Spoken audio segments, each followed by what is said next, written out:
Okey, Assalamualaikum warahmatullahi taala wabarakatuh. Selamat datang ke perkongsian ilmu 4. Okey, hari ini saya akan berceritakan berkenaan dengan teknologi maklumat dan juga computer science juga.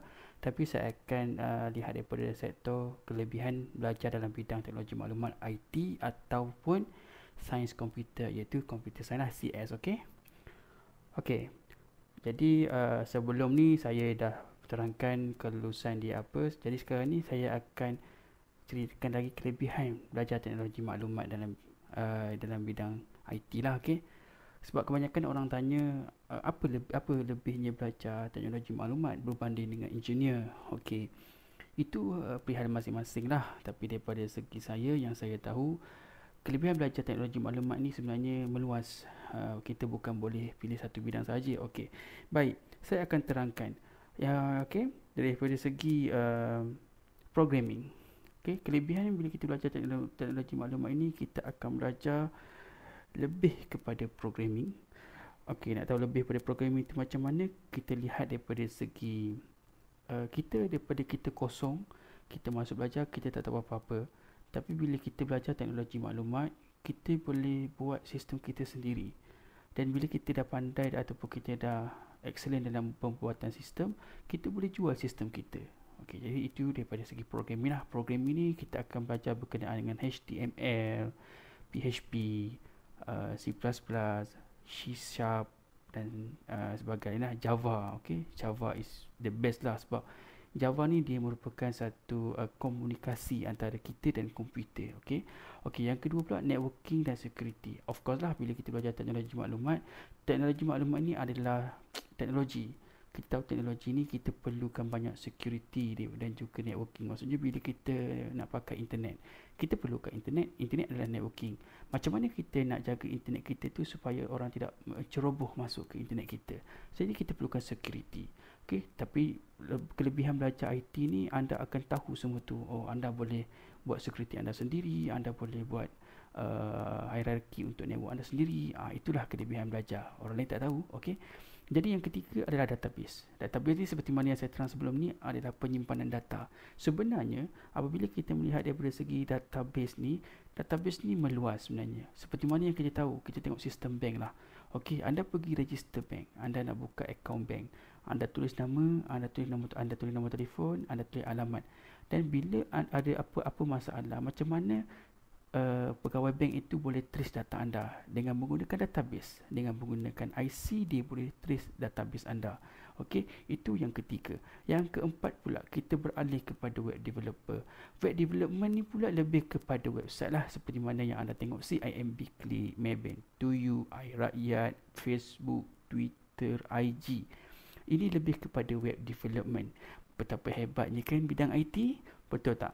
Sebab kita mula-mula kita tak tahu IT boleh buat apa, tapi sebenarnya IT lah yang kontrol kontrol kewangan zaman sekarang. Okey, yang ketiga, anda juga boleh dapat ilmu dalam documentation. Documentation daripada segi apa? Daripada segi anda boleh buat kertas kerja untuk membuat sistem, anda boleh buat kertas kerja untuk anda nak buat sesuatu program. Itu adalah documentation. Dan matematik. Matematik pula, kita bukan belajar matematik di sekolah menengah ya. Kita lebih kepada matematik computerized. Maksudnya macam saya katakan sebelum ini, komputer hanya tahu kosong dan satu. Sebenarnya memang komputer tahu kosong dan satu, tapi macam mana kita belajar sampai komputer itu tahu A adalah gabungan antara kosong dan satu. A kalau ikut pada saya punya ni, dia adalah 65 ya. Macam mana kosong satu tu boleh tambah-tambah jadi 65? Bukan kosong tambah satu tambah satu tambah satu je. Bukan. So kita akan belajar benda tu. Okey. So apabila anda dah tahu kelebihan belajar teknologi maklumat ni, saya rasa anda lebih berminat untuk belajar, betul? Sebab zaman sekarang ni zaman teknologi. 2021 ni merupakan teknologi begitu meluas. Kita tak tahulah daripada segi, kalau kita nak minta kerja dengan DM ke, kita nak minta kerja dengan DG, Maxis dan sebagainya yang ada telekomunikasi, mereka amat memerlukan pelajar bidang IT dalam bidang networking ke ataupun security ke, tak kisah apa-apa pun, tetapi belajarnya adalah networking. Okey, diploma in IT hanya ada di sesetengah universiti awam ataupun IPTS saja. Jadi teknologi maklumat ni dia taklah sedetail computer science ya. Jangan pula fikir teknologi maklumat ni sedetail computer science. Computer science pula adalah bab lain. Teknologi maklumat ini dia lebih macam general saja. Dia belajar programming pun basic saja, networking and security pun basic saja, database pun basic saja, web development pun basic saja, documentation basic, matematik pun belajar basic matematik saja yang berkaitan dengan matematik computerized. Okey.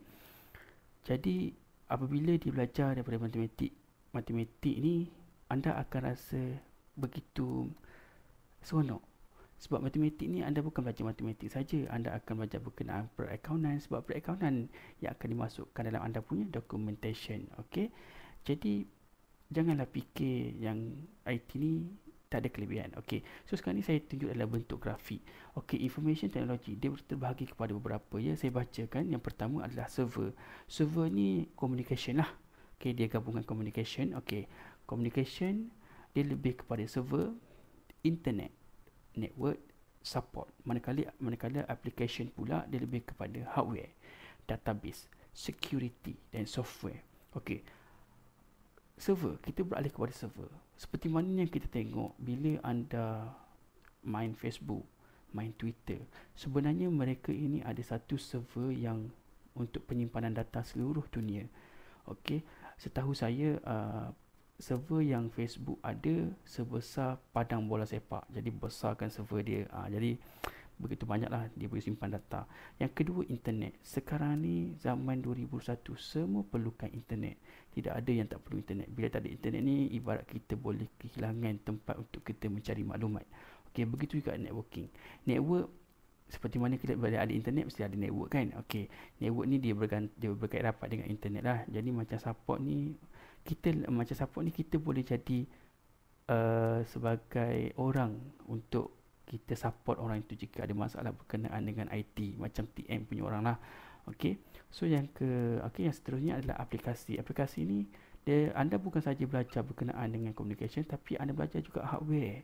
Hardware itu terdiri daripada apa? Terdiri daripada apa hardware yang ada pada PC. Okey, seperti motherboard, processor, graphic card, RAM, hard disk dan sebagainya. Database seperti saya katakan tadi lah, anda akan belajar berkenaan dengan penyimpanan data. Okey. Security, ya, ini is very important. Sebab security ni macam rumah kita lah. Kalau rumah kita tak ada pintu, orang boleh masuk. Tapi kalau network tak ada security, is very dangerous untuk kita publishkan pada umum. Okey, itu security. Okey, software. Okey, software ni banyaklah. Kita akan belajar banyak software. Tapi software yang kita belajar itu berkaitan dengan software berkenaan dengan developer, software untuk kita trace virus, software untuk kita upgrade sesuatu lah. Okey, yang ini kesemua ni akan belajar dalam teknologi maklumat. Banyak kelebihan yang anda dapat apabila anda belajar teknologi maklumat. Bukan sahaja anda tahu programming, tapi anda tahu buat documentation, anda boleh buat Excel, anda expert dalam Microsoft Office. Okey, anda expert dalam database. Jadi sebenarnya database ni ada satu Microsoft tu yang diberikan nama Microsoft Access. Jika anda ada masa, anda boleh buka. Sekiranya anda ingin saya buat video, anda boleh tinggalkan komen di bawah. Okey. Jadi janganlah kita fikir IT ni tak ada kelebihan. Okey, sebab mula-mula pun kita akan fikir zaman kita ni zaman ke arah teknologi, bukan zaman ke arah ke belakang. Okey, jadi siapa-siapa yang ambil teknologi ni, saya boleh klasifikasikan maksudnya masa depan dia tu lebih cerah lah berbanding orang yang ambil bahagian lain. Okey, sebab saya tak pastilah sama ada bahagian lain tu ada demand ataupun tidak. Tapi sekarang ni saya lebih tengok kepada teknologi maklumat, IT. Mereka ini memang demand mereka sangat tinggi lah daripada segi pekerjaan, daripada segi software, daripada segi hardware, daripada segi server. Sebab kebanyakan orang IT dia lebih kepada pelbagai kerjaya boleh masuk. Seperti dia boleh jadi executive officer dekat college, dia boleh jadi pembantu admin, dia boleh jadi penolong pengurus admin dan sebagainya. Dia bukan tertakluk kepada teknologi sajalah. Sebab kebanyakan orang dia akan tanya, teknologi maklumat ni dia belajar teknologi je ke, tak ada belajar benda lain? Sebenarnya tak. Teknologi maklumat ni dia meluas dan dia mengajar benda general sahaja. Okey, tidak termasuk dengan yang basically yang belajar. Tapi kalau anda power programming, memang saya boleh katakan TikTok lah, sebab anda boleh olah sesuatu benda tu yang tak ada jadikan ada.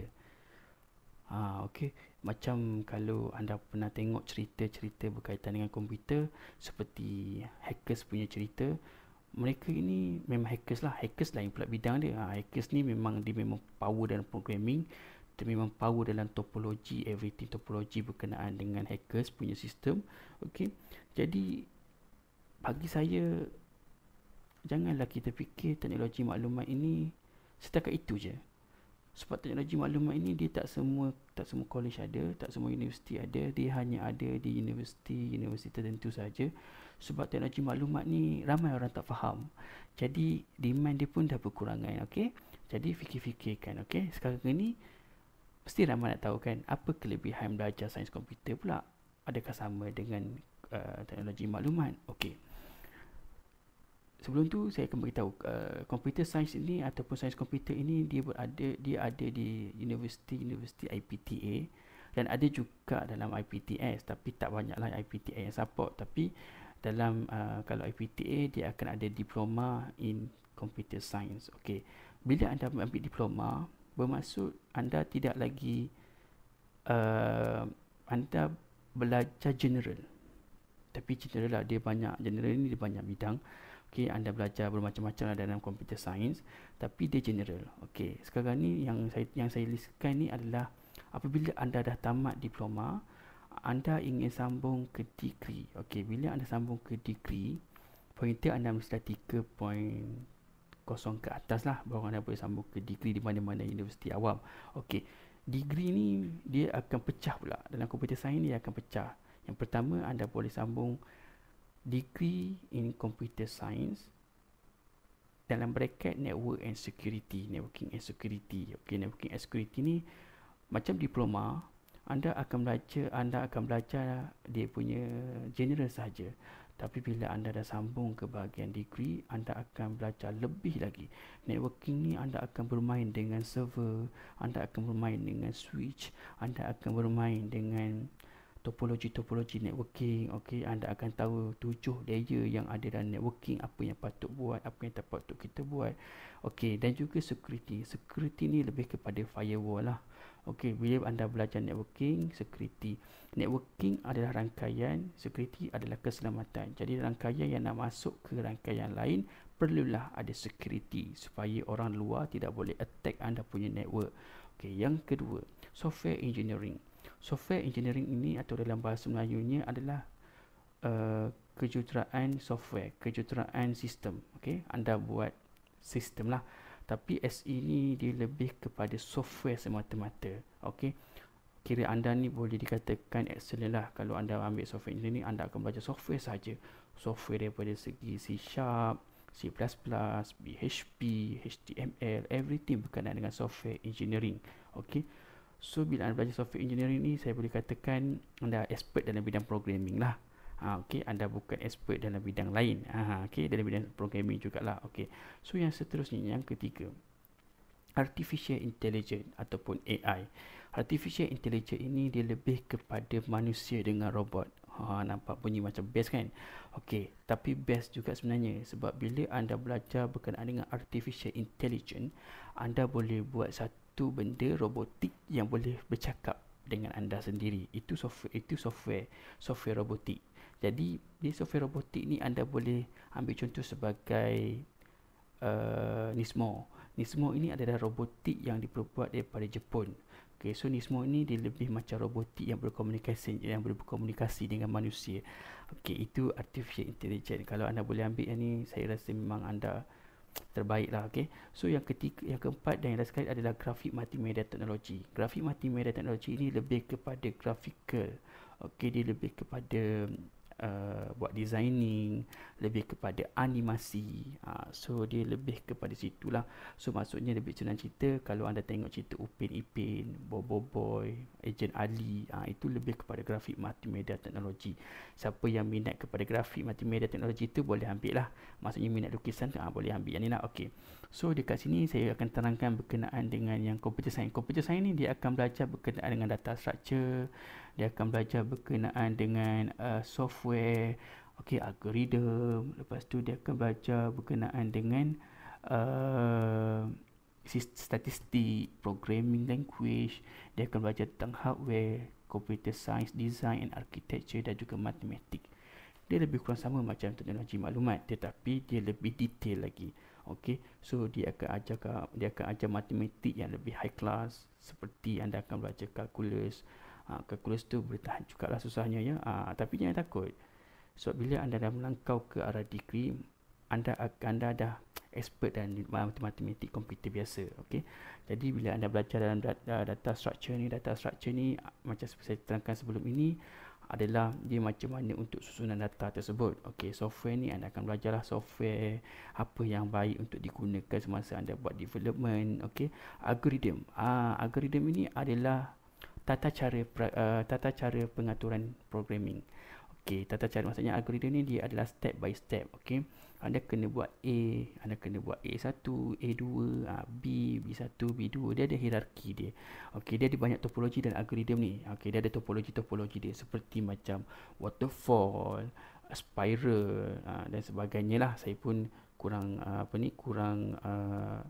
kurang menggunakan algoritma ni sebab programming ni dia lebih kepada kita praktikal. Okey, so macam seterusnya adalah statistik ni dia lebih kepada macam kita nak buat grafikal lah. Okey, macam kita nak buat satu statistik berkenaan dengan student, apa yang berapa yang dapat A, berapa yang dapat B. So statistik ini matematik lah, matematik statistik berkenaan dengan mean, medium dan mid. So itu anda belajar waktu sekolah menengah dulu. Okey, so programming language ni banyak sebenarnya. Kita ada C#, C++, Java, HTML, PHP dan sebagainya lah. Itu programming language ni dia lebih kepada macam mana anda nak develop satu sistem. Okey, anda boleh guna berbagai cara.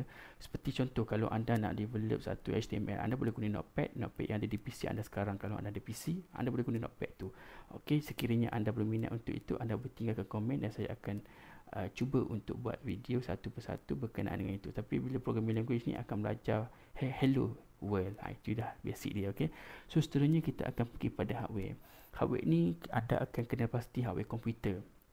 Anda akan dapat belajar macam nak format komputer, apa yang perlu ada dalam komputer itu selepas format. Okey, macam mana nak install ISO dalam pendrive untuk formatting. Okey, dan seterusnya kita akan pergi pada CS design dan juga architecture. CS design ni lebih kepada anda nak buat web development lah, sebab bila anda nak buat web development, anda mesti kena ada design yang cantik. Seperti anda tengok Facebook lah. Okey, Facebook setiap mungkinlah setiap tahun ataupun setiap 13 kali dia akan ubah design dia. Okey, dulu dia jadi dulu dia punya interface tak lawa. Sekarang ni dah lawa, dah ada emoji, dah ada love, dah ada boleh chatting, everything. Okey, siapa yang rasanya yang sempat dengan Yahoo Messenger, itulah Yahoo Messenger tu adalah satu interface yang orang kata yang permulaan baru nak mula. Jadi bila anda belajar computer science ni, anda boleh develop apa yang anda suka. Okey, anda boleh duduk dekat depan PC, anda boleh fikir apa yang anda nak develop untuk masa akan datang. Okey, seperti contohlah computer science ni dia lebih macam kalau anda pergi dekat ATM machine. Okey, ATM machine tu sebenarnya dalam tu ada komputer tau.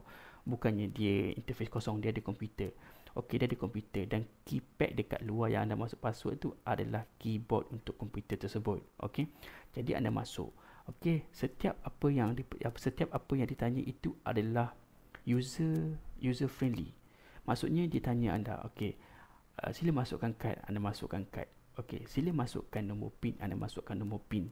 Okey, Okey, jika dia akan beritahu apa maklumat kat depan tu. Okey, jika anda setuju, tekan ya. Jika tidak, anda tekan tidak. So, bila anda tekan tidak ataupun ya, dia akan pergi ke page seterusnya. Page seterusnya anda akan nampaklah anda nak keluar duit ke, ataupun nak tanya baki ke, nak bayar otomotif ke, nak bayar pinjaman ke. Dan itu semuanya user interface. Bila anda belajar dalam komputer sains ini, anda lebih belajar berkenaan dengan interaktif bersama komputer. Okey.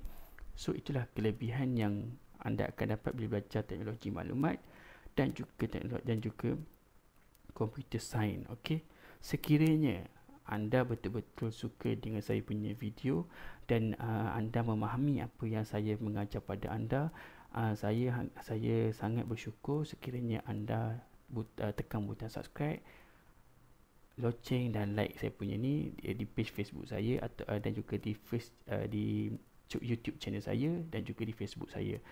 Apa-apa yang saya boleh kongsi, saya akan kongsikan dengan anda semua. Okey, saya harap anda semua suka dengan video saya ni. Saya harap anda semua boleh berkongsi dengan saya jika anda ada maklumat yang tidak faham ataupun yang anda ingin bertanya kepada saya. Silakan tinggal di ruangan komen. InsyaAllah saya akan balas secepat yang mungkin. Okey, ataupun anda boleh add Facebook saya. InsyaAllah saya akan balas juga dengan secepat mungkin. Okey, saya harap anda semua dapat maklumat dan ilmu yang saya bagi ini sebaik mungkin, dan silalah anda fikir-fikirkan. Okey, saya habiskan saya punya penerangan ini dengan Assalamualaikum warahmatullahi taala wabarakatuh. Okey, bye bye.